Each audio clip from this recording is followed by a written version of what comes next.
All right, here we are once again. Sacred Sundays, episode 2. Thank you so much to people tuning in live right now, as well as a special thank you to those who will be watching this recorded on either YouTube or on Facebook. Thank you so much for showing up, taking time out of your day to be here right now. Thank you. So, what is this? It's a reminder. This is a space for us just to take a moment, just to take a special moment out of our day, out of our weeks, out of our lives to honor the sacred, to think about what the sacred means to us, to think about the holiness within our hearts, whatever that means to you. It can be a spiritual thing, it can be a mental thing, it can be a heart thing, it can be a religious thing. It does not matter. The important thing is whatever brings us to a sense of here and now and presence. The week in the past has happened. There's a new week coming. Our heads get all wrapped up in that. Our thoughts, everything gets really busy really quickly. So let this be a moment of peace, a moment of here and now.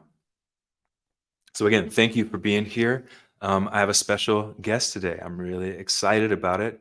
Miss Katie Gray, my lovely wife, is going to be joining us here momentarily. She's going to talk to us about what the sacred means to her, as well as all the amazing things that she's been doing and the inspiration, at least for me, that she brings to the world, as well as many other people. So I'm going to go ahead and bring Katie in right now so we can start talking to her. Hi, Kurt. Good. Nice.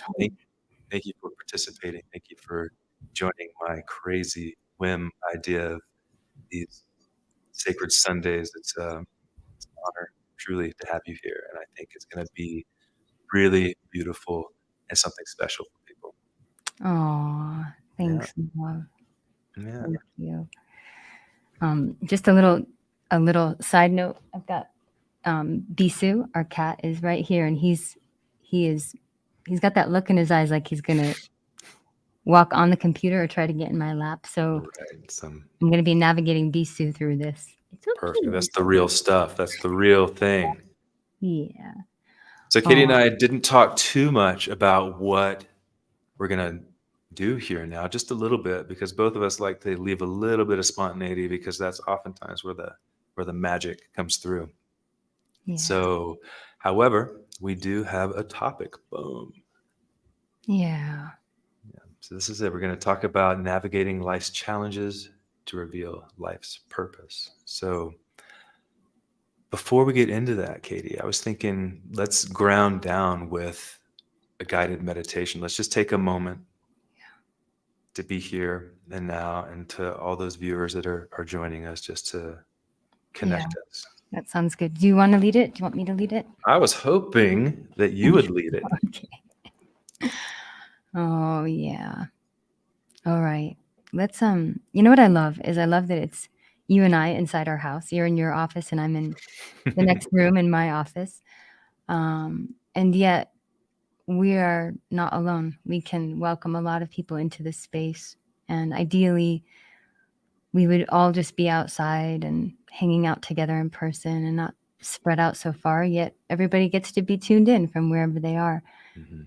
So just I would say for this hour that we're going to be together and welcoming others to visualize everyone here, everyone that's going to show up and watch this, to visualize us being united in person.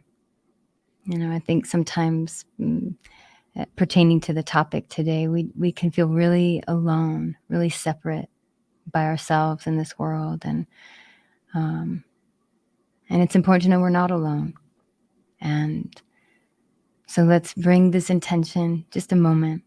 Let's close our eyes and allow ourselves to welcome a full breath.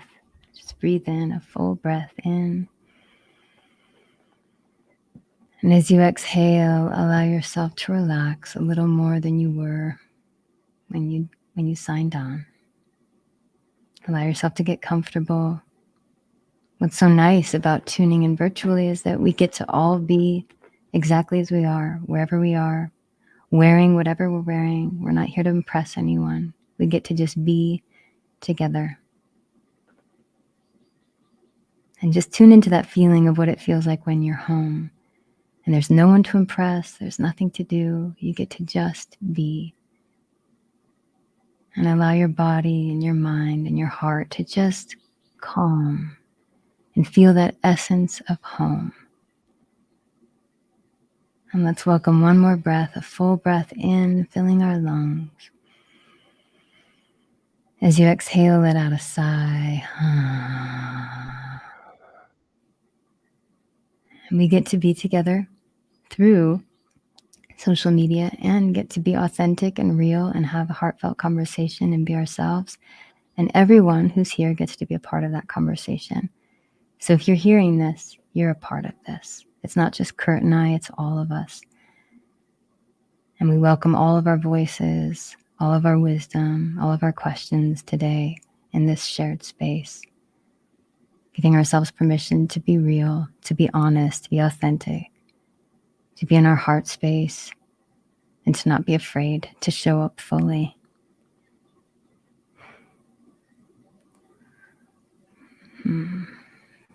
Thanks, Kurt. That's nice. Thank you. Yeah. Thank you. Yeah, beautiful. Just listening to you speak, I want to start off by, can you tell us,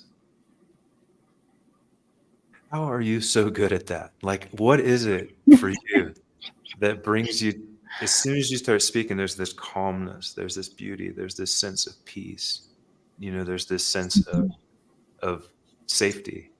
And I see you all the time working with so many people, bringing that same essence, that same sacred essence to your work and to your life. And so can you maybe talk to us a little bit about that?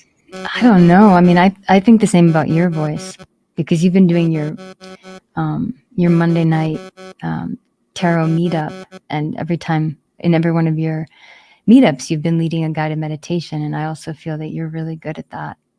I learned from the best. I learned from the best. No. I think the voice is so powerful. I often think, like tension, when we carry tension in our esophagus, when we carry tension in our chest, in our lungs, in our shoulders, in our jaw, like that is really affecting our voices. And so when we allow ourselves to be relaxed, I think, after however many years we humans have been interacting, I don't know how long we've been on the planet, 140,000 years, however long, whatever your understanding of evolution or creation is, we've been using our voices to communicate, just like eye contact, just like hand gestures. And so we really relate to one another's voices. We learn, we feel, if a voice is deep and growling, if it's shrieking and shrilling and loud and high-pitched, it sends off different alarms in our beings. And so we know, I need to protect myself, or I'm not safe here, or this person is not relaxed. I don't feel permission to be relaxed. They don't feel safe in themselves. I don't feel safe in myself. And so I think when you do really give yourself permission to relax and to be comfortable in who you are, which, I mean, that's the work I'm doing now with the Empowered Heart, is just trying to help people get to that place of feeling at home and at peace in their beings. Everything shifts. Your voice, you just feel much more relaxed. All the muscles and tendons and everything in your body responds to that. And you end up being this orb of encouragement and permission. You end up being the light and inspiration for others to relax and feel at ease. And I think after doing 6 years of counsel work, I've done counsel work for so long, but as a profession for like 6 years, it all comes down to helping someone feel safe. Just creating an environment with my voice. I do the sessions over the phone, so I have to use my voice to communicate everything. There's no eye contact. We don't use the video screen for most session work for most of my clients. And so it's just the voice. And with our voice, we have the power to help someone feel safe and at ease. And to me, that's absolutely necessary in order for someone to open up. And that opening up is absolutely necessary in order for someone to go within to address what's blocking the voice, what's creating a separation from presence and the heart. So when I'm here with you talking about this, to me, there is a connection directly from your heart to your voice. So it's a connecting point, interwoven, and then people can feel that sense of love coming from your voice through the heart, which is essentially is what you're doing through the empowered heart work, which is what I want to talk about. Yeah. Well, just to tie into that, I think we've both been doing that with our music for as long as we've been making music. I think music can be a sound, it can be a series of words and be something you listen to, or it can be something you really feel. And if the creator of the music or the singer or whatever form of music it is really allowing themselves to open and infuse the music, which I believe can be encapsulated in a recording, then you really are sharing that frequency of love through sound. And so I think you and I both have done that for decades. And so that's, in addition to the council work for the past 6 years, also being a professional singer and songwriter who so wanted to share love through sound. I think it's all contributed to the voice and the power of what one's voice the message that can just come through the frequency. Totally. Absolutely. For me personally, it has always been easier to access that feeling and that heart space through singing, through music. Yet I will say, through self-observation, there was a sense of hiding in a way too. I felt more comfortable, to present it and package it in a way like that. Whereas things are changing, and personally in my own life right now, sort of showing up on a more like raw level like this, for example. Yeah, you are. And yeah. That's been super amazing to witness you not hiding anymore. Super cool. Like, this is Kurt Bauman not hiding. Right. Pretty cool. It takes some time. It takes time to get there, We've known each other for 15 years now. For those of you who don't know, most of you probably do. But Katie and I met through music, 15 years ago, recording a song together, and a beautiful song called Time. And been together every day since. And of course, and speaking of that, I want to offer this, if any of you have any questions at all, or anything during this interview you want to ask Katie and I, anything about, relationships, about what it's been like, about music, about whatever comes, please leave a comment. We'll do our best to check them out, go through them, and keep this conversation going for everybody. Yeah. So Katie. Yes. Talk to me about navigating life's challenges to reveal life's purpose. I'm sure this comes up a lot in the work that you do, so. Yeah. Well, purpose is a really big word. And I think it's a fairly vague word, but I think it gives name to this deep essence of belonging that I witness in a lot of the people I've worked with. I've witnessed it in everyone, honestly, is a need to feel a sense of belonging. So when I say life's purpose, it's the path that you're here to walk upon. It's the mission that you came here to fulfill. And so navigating life's challenges to reveal life's purpose, another way we could say that is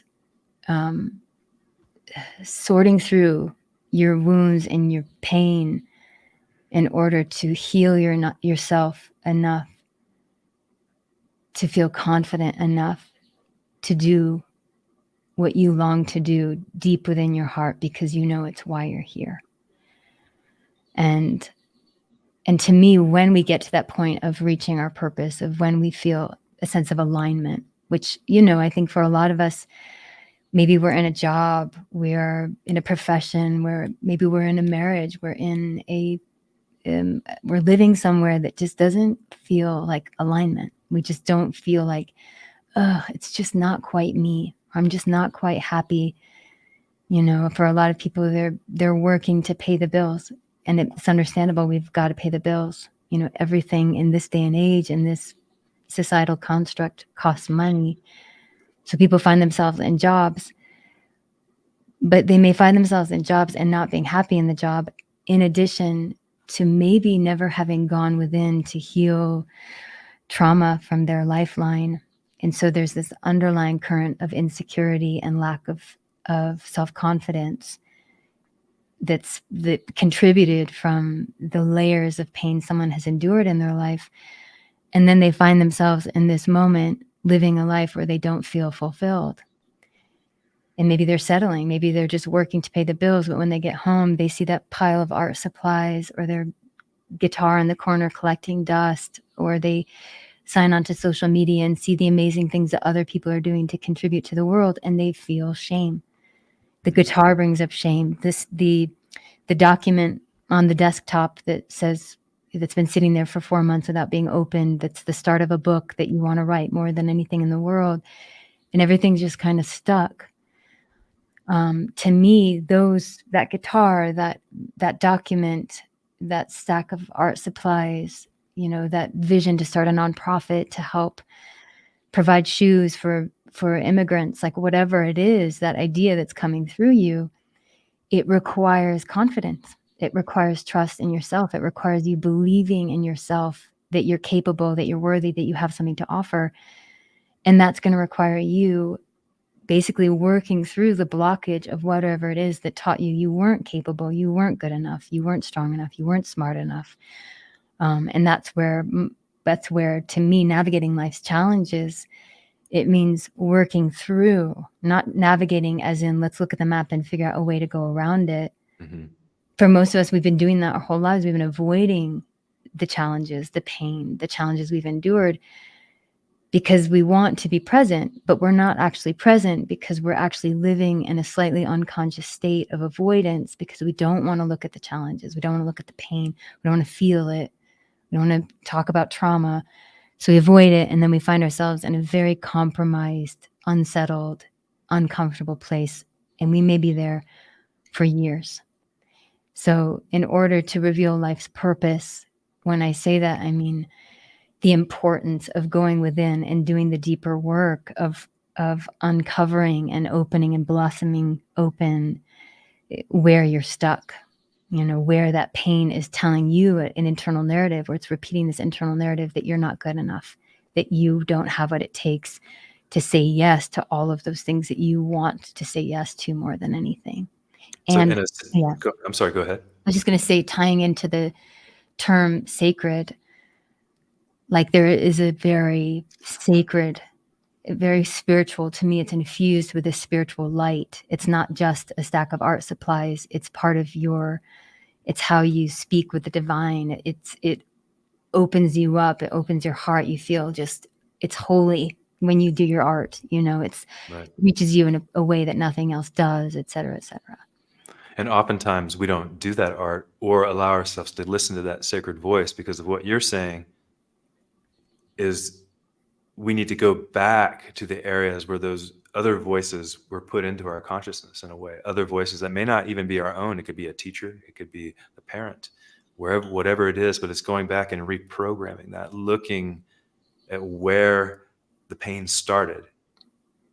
And then that forms a callus around your truth in a way. Yes. And then so it's going back and relieving that pain. So your true purpose and sense of self-trust can then blossom once again. Yeah, exactly. And that's a good word to bring up, is trust.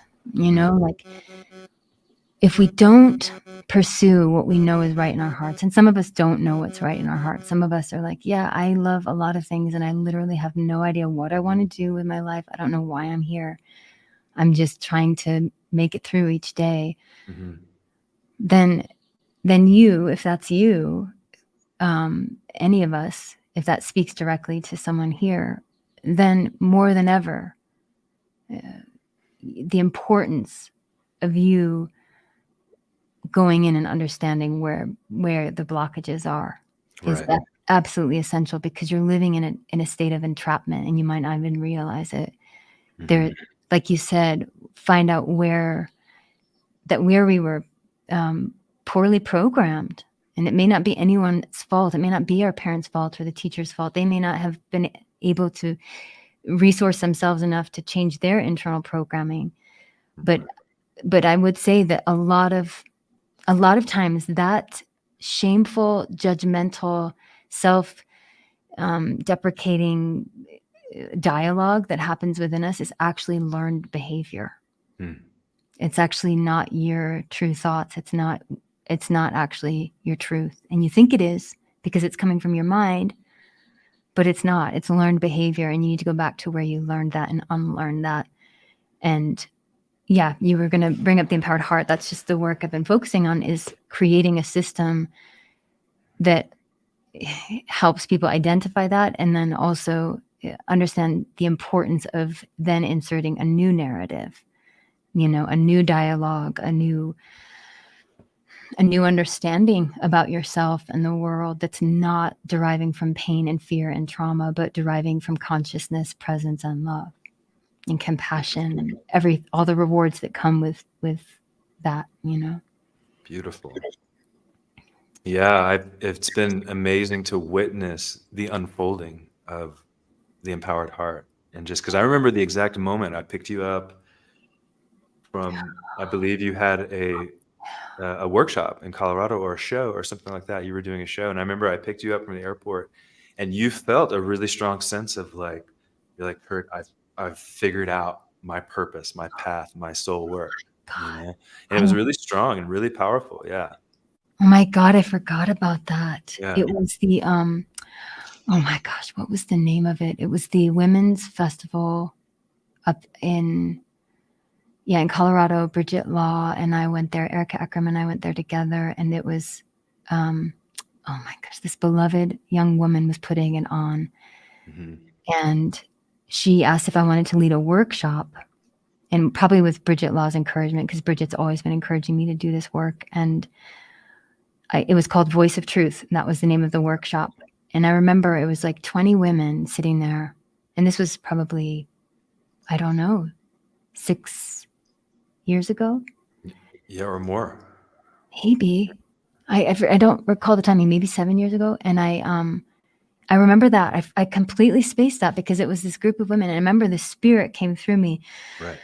And it was like, it was also I was through my own recovery from addiction.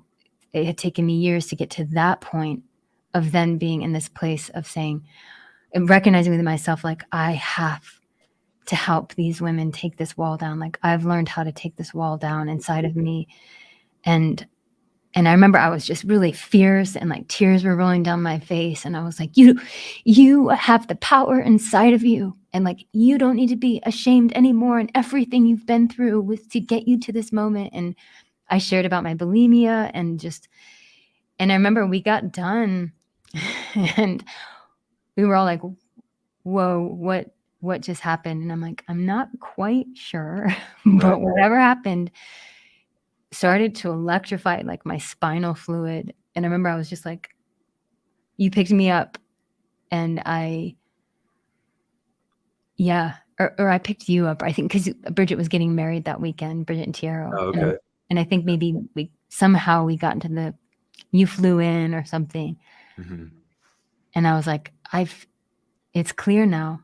It's almost like when everything, all the lines, like all the paths, all of your choices, everything you've done, like this, visualizing this mycelial network of your life, when everything intersects and it meets in this point. Exactly.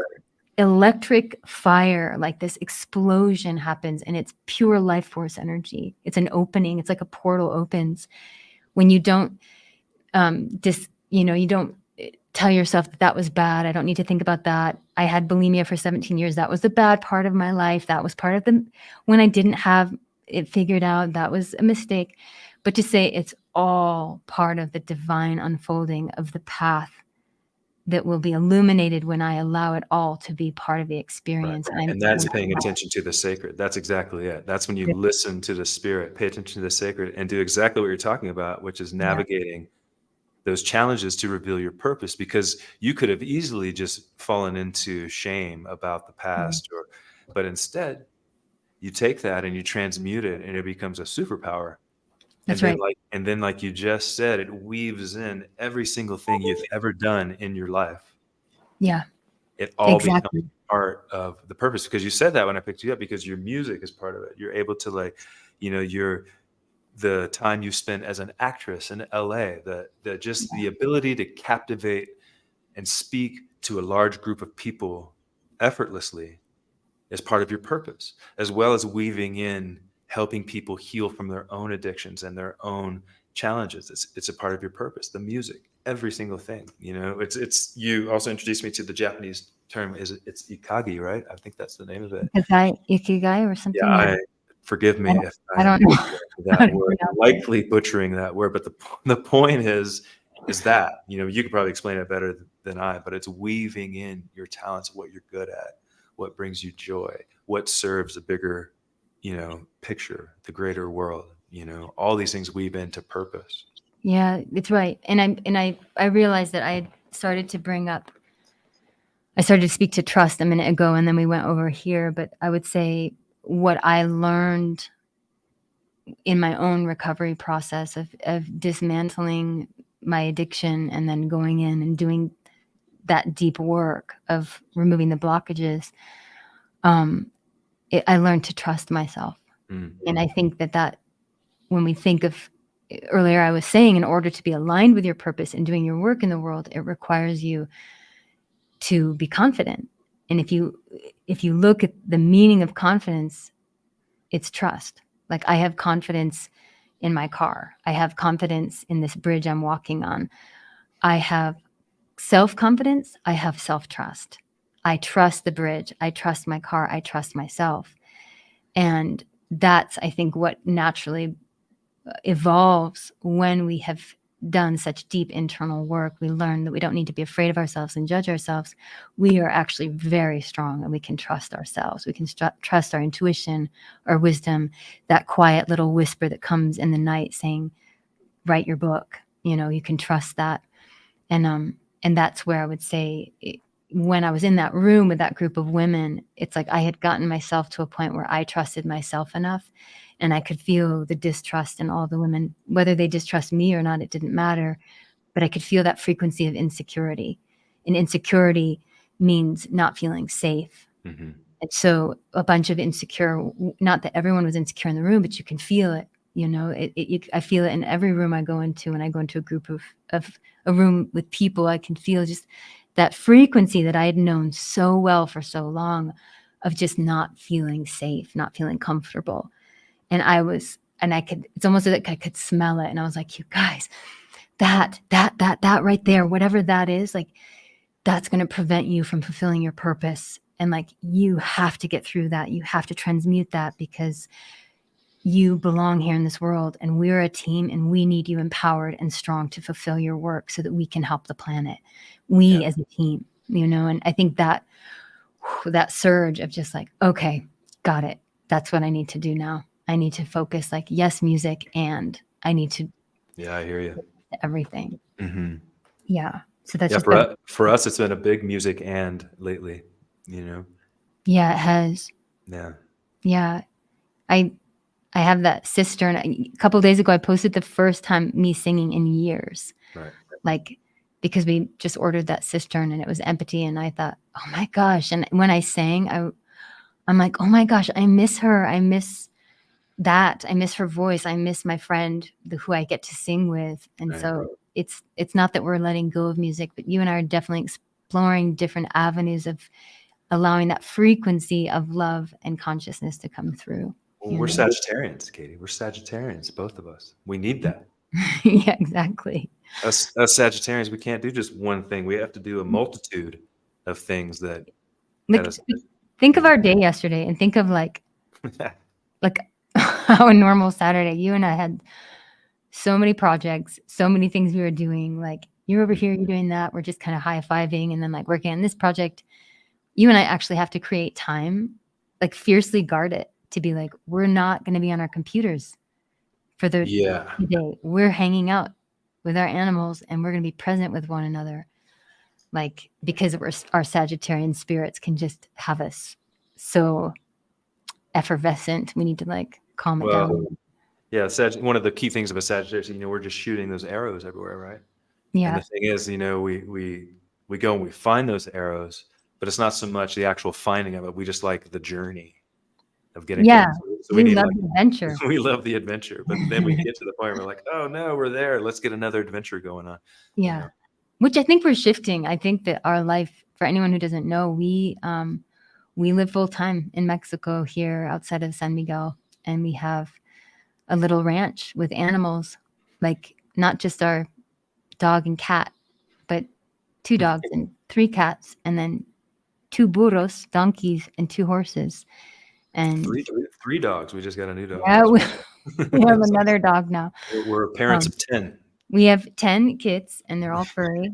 But that's like, I think because of them too. And, with Annette, my mom, for so long, we were caregivers for her. And I think that has really grounded us to say, like, it's not about us following the adventure anymore. It's about us following through with the commitment to take care of those who need us, Yeah. I want to talk more about Annette. I do. I want to talk more about your mom. Annette is Katie's mom. Everyone that, sadly has developed full dementia, and so we have been caregiving her along with Katie's sister Becca, our brother-in-law Nate. We've done a lot to be there and show up for her. But I want to get into that conversation in a minute. But first, before I want to switch over because we have some questions. Oh yeah, let's do it. We have some comments here. Yeah. And so I just want to private chat, and I go to comments. Oh, okay, I see. Beautiful. There is one from Serendipitous Entertainment. That would be Serendipity. Sarah Cameron. Hi, Sarah. Hi, Sarah. She wants to ask us how do you navigate constriction? So I can show it here. How do you navigate constriction in your marriage? Constriction that's a great word. It's a great term. Mm-hmm. Kurt, do you want to share, and then I'll share like what brings up for you? Yeah. There's there are always going to be ups and downs, and no matter what, I think a lot of people, we've all been programmed with the fairy tale, right? Since we were little kids. And the truth is, true marriage to me is work together. There's work that happens. And so I believe that's what Serendipity is talking about here, is the work, the constriction that comes up. Perhaps you want to go this way, or you want to, and the other wants to go that way. There's something bigger. And astrologically speaking, I talk about it when I do a composite chart, when I do a chart for a relationship itself, because the relationship itself is also like an individual. It has needs of its own. It has a life of its own. It has a path of its own. And the two people that have created that relationship have to nurture it apart from themselves. So for me, it was a big learning in this, because I've always been solo, like cruising, doing my thing, going over here, going over there. But then in a relationship, it's in a sense a microcosm of nurturing something greater, nurturing something outside of yourself. And so when that constriction comes up, or feelings of limitation come up, to be honest, Katie, I'm still learning how to do that. It probably is a process that unfolds all the time, but I would say for us, it's about not reacting. It's about addressing what it is that is bringing up these feelings of constriction, and then simply talking about it from the heart instead of like from a reactionary state, taking action instead of a reaction. That's what comes to my mind right away. How about for you? Yeah, beautiful. As soon as you asked that, Serendipity, my instant response, my blink response was, it really requires accountability from the individual to recognize where they are feeling constricted within themselves. Because as Kurt's saying, when you have a relationship, you are nurturing a third entity, the relationship. Like, okay, you've got so much on your plate, I've got so much on mine, but we need to take care of the relationship. The relationship needs us right now. And so caring for it and holding it as something that you're both holding together, not just 50-50, but almost like there's, I don't know, 200% and you're 50, I'm 50, but then 100, there's like, it's bigger than that, there's more to hold there. But so easily we can blame the relationship, or we can blame the partner for saying, you constrict me. Right. You're the one who's done this to me. It's because of you. I don't feel like I'm fulfilled, or I can go do what I want to do in the world. And for a lot of people, which gratefully I don't have this issue, but for a lot of people, they are in a relationship where the partner has unresolved trauma and is afraid and insecure, and maybe they deal with jealousy. And so they are projecting a lot, saying like, no, I don't want you to pursue your dreams. No, I don't want you to go do that. I don't want you to go on that trip with your friends. I don't want you to do that. And there is constriction. And then maybe there's an ultimatum, like, no, you have to stay with me or else. Right. And so that person, the individual who's feeling constricted, maybe they really are in that relationship and they don't feel like they can live out their light, in which case major change needs to happen. That's when therapy, that doesn't work. But more than anything, I would say the necessity of being accountable for how you may be using the relationship as an excuse to not fulfill your dreams, to not break through your own inner walls, rather than saying the other person or the relationship has created these walls around me. Where's your internal sense of constriction? That's your number one focus. Right. If I feel constricted, I can't blame you, Kurt. I can't say, oh, you did this to me, or it's because of this relationship. Granted, we have 10 animals and we can't travel very well together because someone has to be here. Right. So that is a little constricting.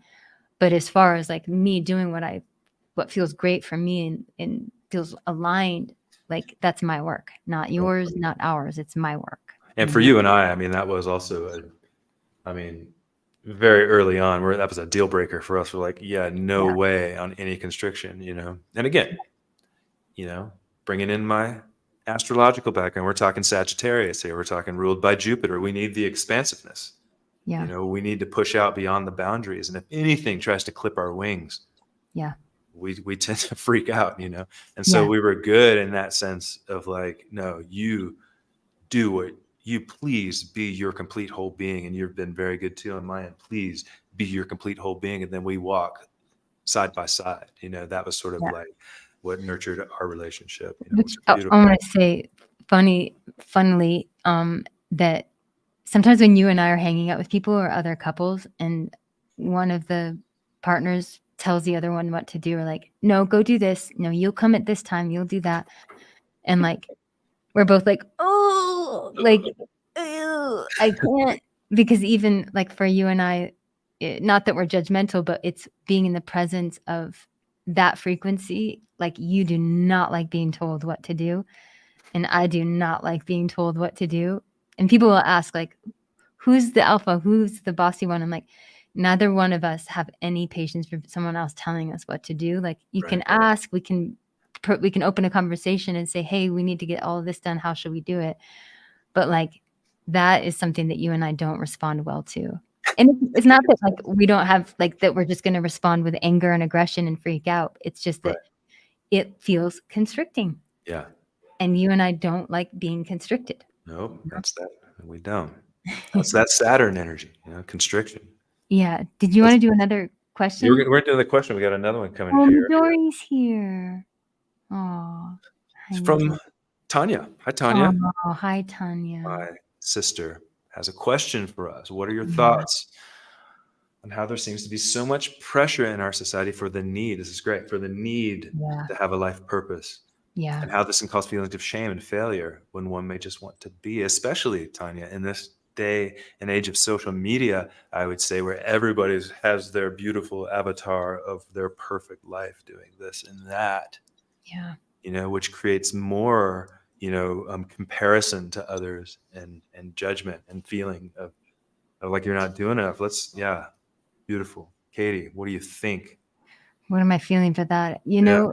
To me, purpose is it's mysterious, but it will, from my understanding, and this is just from my understanding. I've only met a tiny percentage of people in the world. With billions of us, I don't know, but from what I've learned, I would say undoubtedly every single encounter I've learned of speaking with someone about their purpose or helping them find their purpose, it has to do with being of service to help the world outside of yourself in a benevolent way to help in the greater healing. And whether that is starting a nonprofit and providing shoes for people in need, or if it's creating music that's going to open hearts, or it's volunteering for a local organization that's working on regeneration of the soil in your area, that somehow it will have, it's a frequency. And it's not even like, here's my story of purpose. It's tying that back to the story Kurt was sharing about when I went to that workshop, and it was a frequency. It was like being in the presence of those who need help and me being resourced to offer the tools to provide that help. Like, wow. I can help these people. Like, I know how to help. Like, it's like a puzzle. Life is a puzzle, and there's this missing puzzle piece, and you have something you can offer to help fulfill that missing piece. And I would say, if anything, Tanya, it's losing the attachment to needing to have an ego wrapped up with the story of what your purpose is.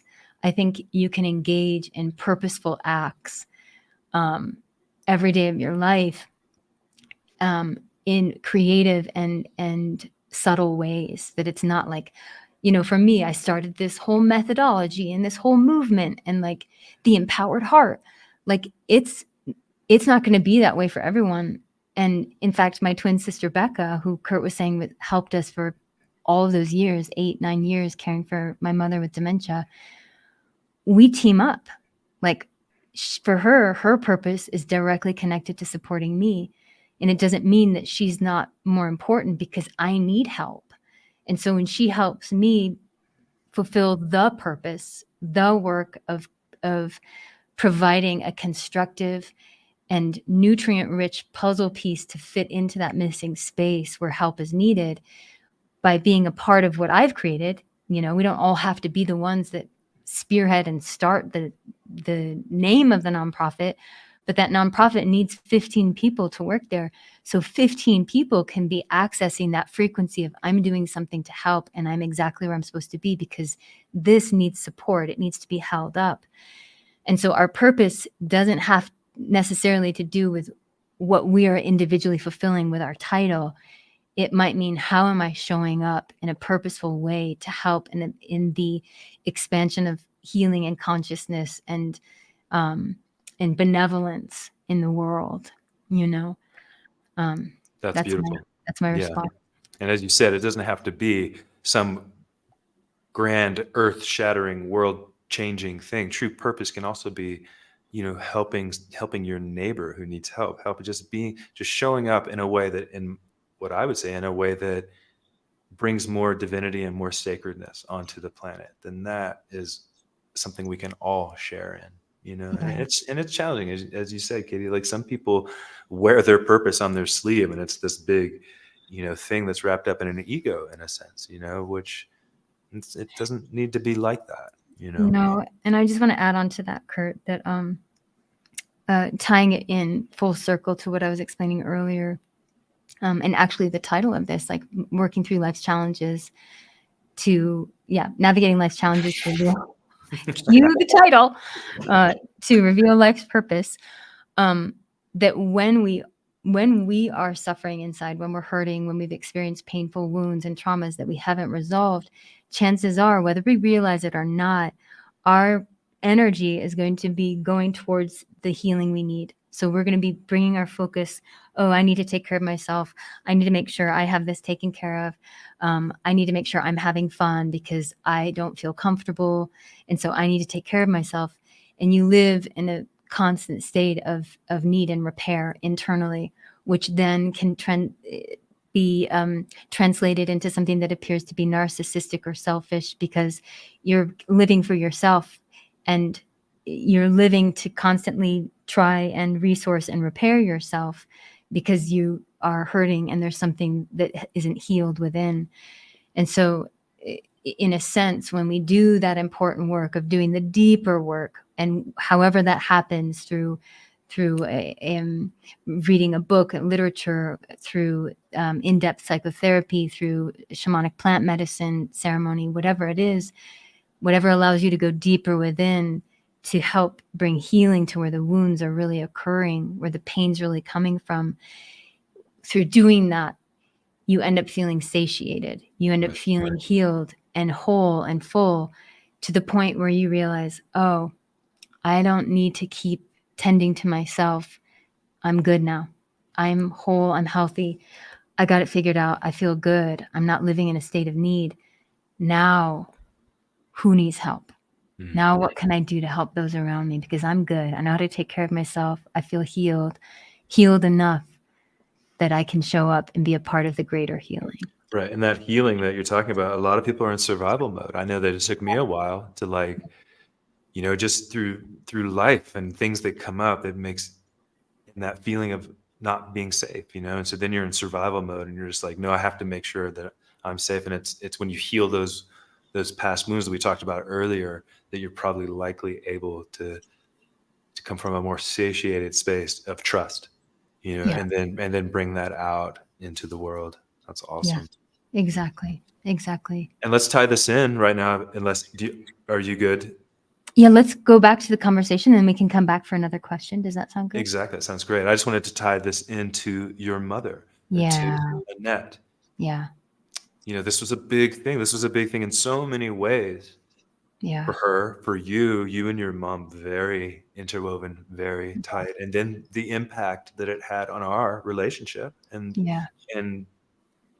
the challenges and constrictions that it brought up, but then also the complete opposite, the other side of that, of the benevolent abundance of beauty that Yeah. came into our lives because of that as well. Yeah. Yeah. Do you want me to speak? Do you want me to just give Please. There's so much. I'm actually in the process of writing a book, a memoir about it, because it was such a huge part of our lives, not just mine, but our lives as a couple. Mom started showing memory loss shortly after we got together. So, but 13 years ago, 14 years ago, when we were living in Austin, that was the first time I noticed, that's weird, that something doesn't seem right. And she, with all honesty, didn't have a really strong memory my whole childhood. And because she had me later in life, she was older than a lot of people my age, their parents. She had Becca and I at 42.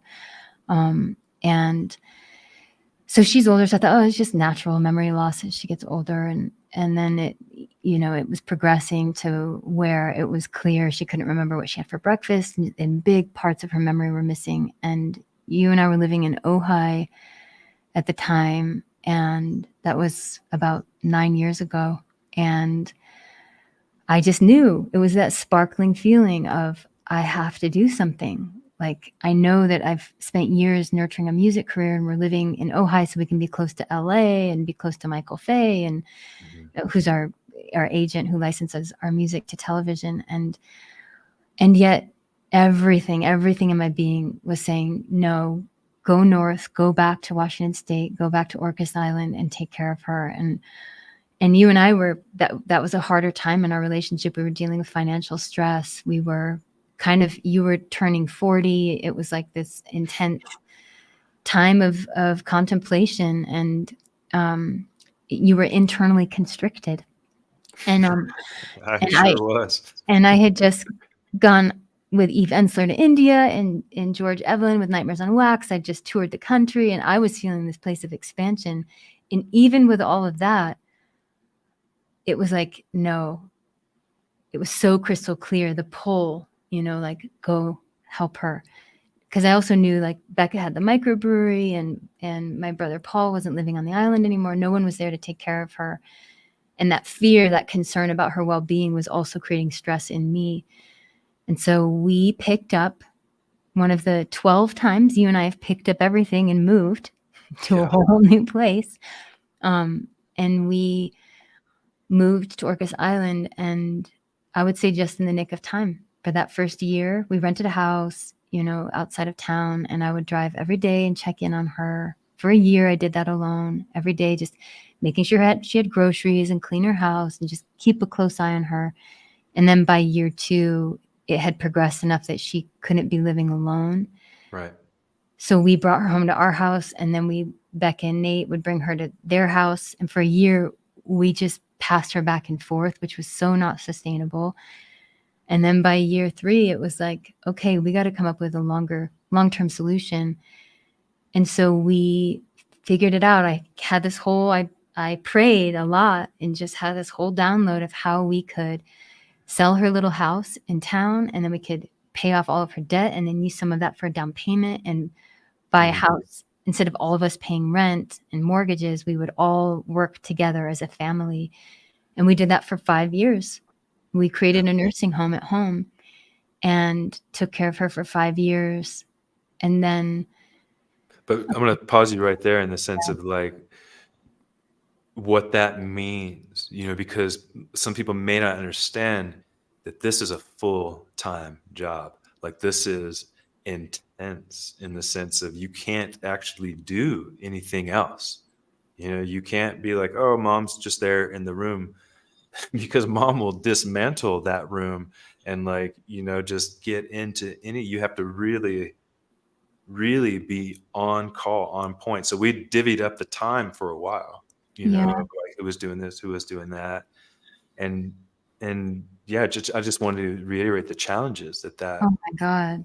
that and those constrictions that it caused, because no longer were we like, okay, we're out touring, or we're going to book this show over here. We're not running around anymore doing that. Like, real life stuff came into play, and we had to nurture that and put our energy there. Yeah, because we just didn't have the money, and we didn't have the money. Us as musicians, we're just scraping by. We didn't have the money to put her in quality elder care, and I also didn't want to. It felt so hard for me to imagine someone caring for her without love, just doing it as a job. And we could only afford state-funded elder care, and that didn't feel like an option. So that was our solution. But serendipity, you said constriction, like that created a lot of constriction. Simply, I think, just the same way that a parent needing to care for children, just needing to care for an elder as a caregiver, you have to be present to care for them. You can't leave. You can't just say, oh, I'm going to take off for the weekend. Like, good luck, kids. Like, no, you've got to make sure they're taken care of. And so that was 3 years, 5 years. So that at that point, it was 8 years that I had been not doing my music, just focusing on taking care of her. And then for the last 3 years, when we all lived together, she had moved into needing more, much more support, diapers, etc. And so Becca and I did that. We took over all of the elder care for the most part. You and Nate would help with meals, but it became much more hands-on. So we had even less time to... It's interesting. I'll say we had less time to do our soul work, but that's when the Empowered Heart book that's when Journey to the Empowered Heart was written, was in that time period that I had to be home and take care of her. I couldn't leave. And so it was just like this divine placement of you can't leave the house. You have to literally be present, open your heart, feel forgiveness, compassion, and give love to someone who needs it. It forced me to just be in a sacred space of openness in a very quiet house. All right, now I'm ready to channel that book. As well as deep grieving. Oh God. Which I don't even think, I think the grieving, I didn't even realize I was grieving a lot, but I didn't realize how much I wasn't able to grieve until about 4 months ago, when we did finally move her into an elder care center, which when we wrap up with this call, you and I are headed up to go visit her. That's right. Yeah. Every Sunday we go and visit her and spend take her out to lunch and at the center. Man, we are like, it's already, we've used up our time. Like, Yeah, we're chatty. We're chatty people. chatty people.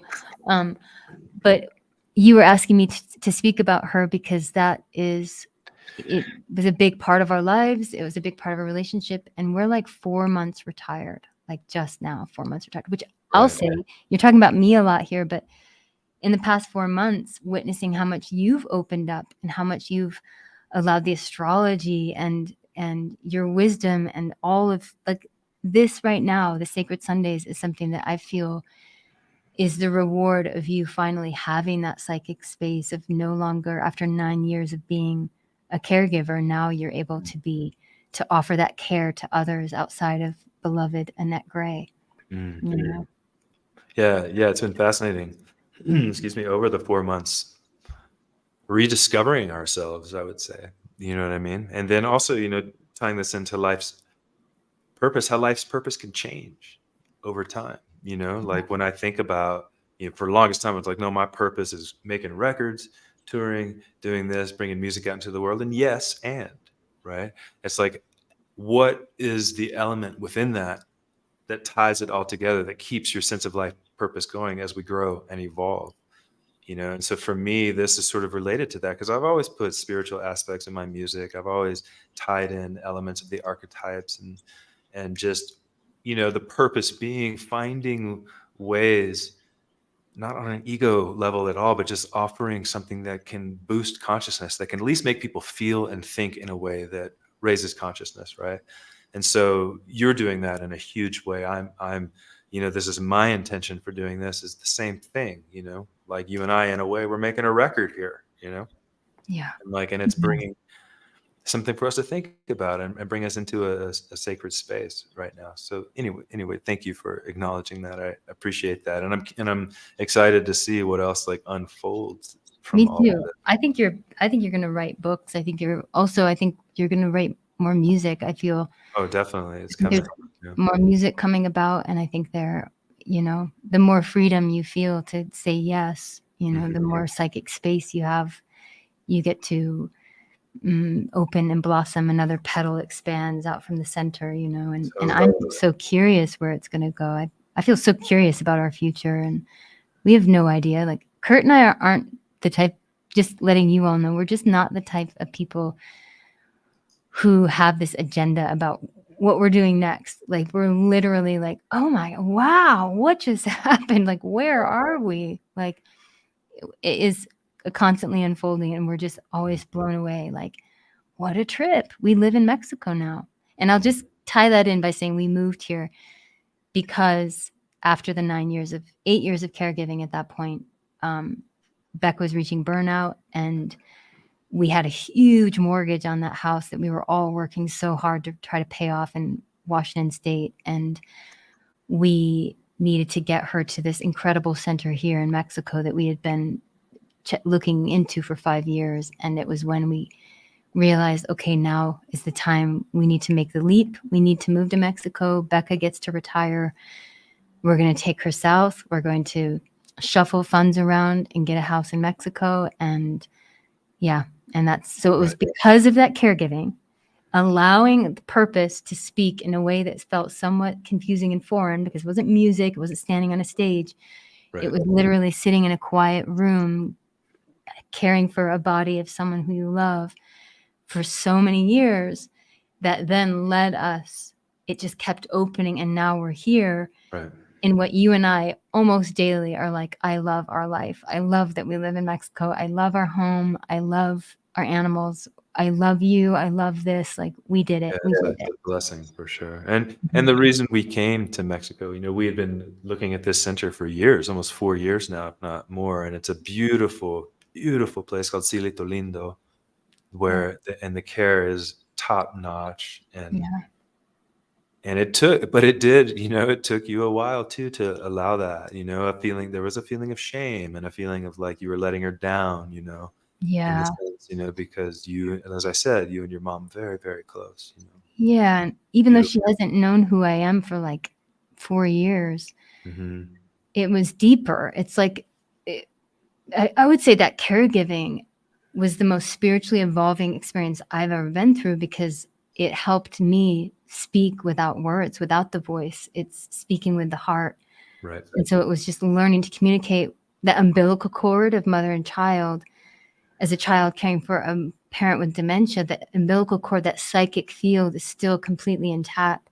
And so you can communicate with eye expression and with just a psychic exchange from the heart, from spirit to spirit, more so than, wow, thank you, Katie. Thank you for this meal. It's so delicious. I see this is the, 5,000th meal you've made me since I've had dementia. Thank you. You don't get that. She might even just throw the food at you and you're like, okay, but I can feel thank you from her spirit, and that, in order to get that access, you have to open big, Mhm. and have to feel so much love, which inevitably has completely expanded my work in the world. Right, which ties us back into the empowered heart. I Yeah. wanna talk more. I wanna definitely I know Katie's not huge on self-promotion or anything like that, but I am gonna take this opportunity to let you guys know about what she is doing. She just released another book. I'm gonna, forgive my wandering eyes here. I'm gonna do some screen shares. Okay. Things are about to happen here. Oh my. You know, let's go here, for example. She created a subscription. Can you all see this? I'm in a whole different viewpoint here, so I'm hoping you guys can all see. I can see it. Okay, so can you tell us about the subscription for a second, Kate? Well, maybe go, let's see, maybe scroll down. I think you're on the subscription site. In order to Uh, understand the subscription, right there, okay. that's the Empowered Heart methodology. So this is a map I've created, that essentially, maps out the experience of trauma, and going through the experience of trauma and then the avoidance of trauma, which I would say most of us, if with your little cursor, Kurt, maybe you can kind of encircle the green area. Here? Yeah, yeah. So that's what happens when we don't, when we're not resourced and we don't have the support we need to process our trauma. We go into a state of avoidance, which is protection, defense, and suffering. And this is everything I've learned through my own recovery. And we didn't even get into it today, but I had bulimia for 17 years, and I had it when Kurt and I met. And that was the big part of our relationship in the very beginning, almost 15 years ago, was me needing to get sober and needing to survive. I was in the ER and almost died, and Kurt was with me the whole time. We're doing plant medicine ceremony and doing everything we could for me to wake up. And I finally woke up and spent years in recovery, healing myself through the tools I'd learned in those awakening experiences. And in the process, mapped out also from working deeply and closely with many people through their traumas and their addictions. I just have organized it. And so essentially, you go from the experience of trauma, which is the wound, the pain, the need, down into the avoidance. And then what needs to happen is the realization. You have to step into a state of awareness. You have to observe and feel. You have to look at the truth. You have to be very honest with yourself, very accountable for what's happened. You have to go into the really uncomfortable territory of feeling the feelings you don't want to feel that come with looking at the truth. And then move into the resolution steps of connect, release, comfort, and love. And that's connection, that's release, giving yourself permission to cry, to move. Comfort is receiving support. Love is having a healthy relationship with yourself, respect, boundaries, etc. Compassion, forgiveness. And so that's the Empowered Heart work. And it's a methodology. That would be it. It's a map. And so 2 years ago, when I was saying that caring for Annette, for my mom, I wrote the entire book, which I think I have a copy here. I have your copy here, Kurt, because I was borrowing your hard copy. Kurt has one of the few hard copies, but I wrote this book 2 years ago, and it's massive. It's like 400 pages long. And it's phenomenal, but it's filled with my personal stories, which is really good for a lot of folks. It helps them understand what I went through. It helps them understand what they are going through. And now I'm releasing. Oh, you got it. You're right there. Now I'm releasing the guidebook in a couple of weeks, and the guidebook is essentially the abridged version of the original book minus all of the personal stories. So it really just gets to the root of the method, and it's 260 pages. It's much shorter. Paul Hawken, a dear friend and phenomenal human on the planet, who has just, if you're not familiar with New York Times bestselling author Paul Hawken, please, he's an environmentalist and an author and an activist, Yeah. and he loves this work. He believes in it, and he wrote a beautiful foreword for the guidebook. And that is what's coming out in a couple of weeks. And it's for anyone who's read the full book, it's going to be just the condensed version of what you've already read. I have other books that are coming out potentially later this year, holding Empowered Heart Space, which is geared towards caregivers and facilitators.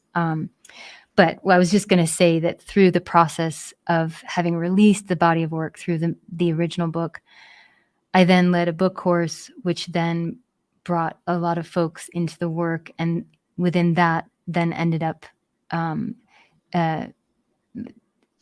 bringing it, consolidating it even more to a group of people who wanted to get trained in the method. And so now we have an incredible team of facilitators. I'm in the process of training another 12 people in the Empowered Heart Method. Mhm. And it's our facilitators. That's why I had to explain all that to get to the subscription, that now it's not just me, it's a whole group of us who are all equally wise and talented long before I came into their life, but who have done this particular work of the Empowered Heart to ensure that the space they hold is compassionate and warm and completely interwoven and reliant on consciousness and honesty. And that's, we have a subscription. So you sign up each month, and it's a sliding scale for $25. You can sign up. And then if you scroll down, Kurt, scroll down on the page, keep going, you can get to a calendar. So there's our facilitators. Yeah. This is our crew. This is some of them. We still have others who aren't here because maybe they're not, like Rike is not offering anything here, but she's phenomenal. She's in Germany, and she's one of our facilitators. Right. So these are the facilitators offering on the subscription site, correct? Correct. Currently? Got it. Yeah. So these are everyone offering through the subscription. And then if you scroll down, those are some of what we're offering. We're offering meetup groups. And it's, again, that's why I'm saying it's not me here. This is all of us understanding loneliness beyond alcohol. It's like an alcohol meetup group where Taryn every week sits together and talk about alcohol addiction, talk about alcohol relationship. And she has been really working with this method. So the Empowered Heart just gives a framework. It gives a language and a toolkit.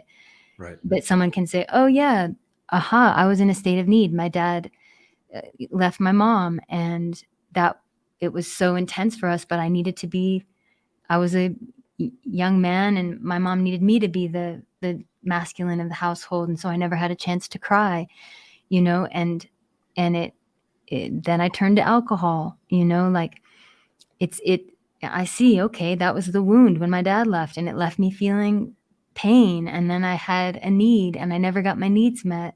So I learned to protect myself. And I see the alcohol. I'm getting that because I have a need inside of me that never was cared for. And so it just gives what we offer through the subscription is just a whole plethora, bouquet of offerings that are dedicated to compassion, dedicated to safety, dedicated to this frequency. But everyone's welcome. Any gender, everyone can come. And that list there is the variety of offerings from all of our facilitators. And we'll keep expanding the calendar. Kimberly's working on a course right now. She's going to be launching next month. And Anna May is working on a course, and Sarah Whitridge is working on a course. And all of those courses will then also be Empowered Heart courses that are going to be under the main umbrella of the Empowered Heart and kind of sistered with the subscription. Fantastic. It's so beautiful to watch it expand and just take a life of its own again. It's so wonderful, Katie. Yeah. Yeah. So yeah, you guys can go to theempoweredheart.love to check out more of that, or you can also go to Katie's website, katiegray.com. Are you Um, promoting your websites here too? Do you have any of yours we're, too? we're going to talk about me. Yeah. Um, Kurt has this amazing. Okay, can I just everybody? You want to hear about Kurt too? He's just been talking about me because I'm his guest. But come on, Yeah, exactly. Kurt is also doing phenomenal stuff. I want to just say that, like, you know how people get into astrology or they get into tarot or they get into esoteric studies or they get into plant medicine and they start to open up this, wow, like there's so many tools here. This is so fascinating. Kurt has literally been in that, you've literally opened that vessel and been swimming in those waters for over 30 years or around 30 years. Right. I'm getting So, old, Katie. I'm getting old. yes, getting wise That's and right. getting to the point where you can start sharing that knowledge and awareness with others, which is so cool because you're starting to do that. But Kurt is a certified astrologer, like certified, like not just has a fascination with astrology, but certified astrologer who's been studying tarot for like 30 years. And so you're the depth of your knowledge and awareness. Plus, you're also trained in as a rites of passage facilitator. So you're also trained in these beautiful traditional rites of passage techniques of taking people out into the wild and helping them confront their shadows without food and shelter, like hardcore rites of passage. Like your skill set is so expansive, and you are leading these beautiful Monday night meetup groups around around tarot, but you're also just about to launch your first course. Yeah. And Yeah. so that it's not just me who's doing like has really compelling, intriguing, inspiring stuff going. Like there's a lot brewing in you right now. I feel, thank you. And I feel grateful. Again, we're talking about purpose, right? Tying in the purpose and then how the purpose changes and expands. And so, yes, I am doing right here at There you go. themusicandthestars.com. I was gonna put it Again, in the text. I was gonna like say, here's the link in the yeah. chat. But And you got yeah. And so I'm fascinated by astrology, tarot archetypes, mysticism in general, and all of that. I think that they hold keys for us to, again, evolve our consciousness. And so it's true. I have an offering coming up that, let me tell you about it. Watch this. Everybody ready? I'm beginning in about 4 weeks a fundamentals of astrology course. So if you're interested in learning the very basics of astrology, just so you can wrap your head around what the planets mean, the signs mean, the qualities, how it relates to one another and the aspects within the chart, how to read a chart, reach out to me, sign up. Let's do this course that starts September 21st for 3 months. I'm going to provide you all kinds of material each week to study and be with, and then we're going to meet up live and talk about it all. I hope you can join that. Thank you so much. So that's what I'm what the talking heck? about How did right there. you? What is this? Is Man, StreamYard? I got skills What here, the man. heck? This is crazy.